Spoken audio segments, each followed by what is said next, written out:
দেশে যে এত বৃষ্টির অভাব, আমরা ভাবি যে গাছ বুনলে হয়তো বৃষ্টির অভাব নাই কি হয়ে যাব।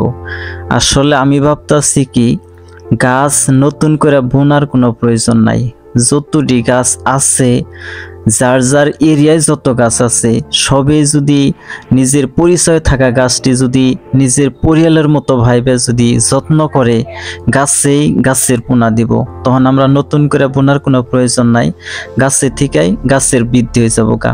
তখন দেখবেন পৃথিবীর কোনো কিছুর অভাব নাই, না বায়ুমণ্ডলের মধ্যে অক্সিজেনের অভাব হবো, না কার্বন ডাইঅক্সাইডের পরিমাণ বেশি বেড়ে যাব, না বৃষ্টির অভাব হবো, না খাদ্যর অভাব হবো। যদি আমরা গাছের যত্ন করি, তাহলে আমরা গাছের থেকে সবকিছু পামো, বৃষ্টিও পামো, রোদও পামো, আমাগো যেটা বাতাবরণটাও ঠিক থাকবো।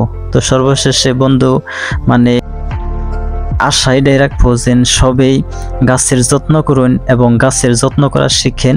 নিজের পরিয়ালের একটা সদস্য বিলা ভাবেন গাছেরে, দেখবেন পৃথিবীর কোনো কিছুর অভাব হবো না, বা গ্লোবাল ওয়ার্মিং এর যেটা সমস্যা এটাও থাকবে না, সবকিছুর সমাধান হয়ে যাব গাছ বুনলে। তো আমি আশা করি সবাই গাছ যত্ন করা শিখেন।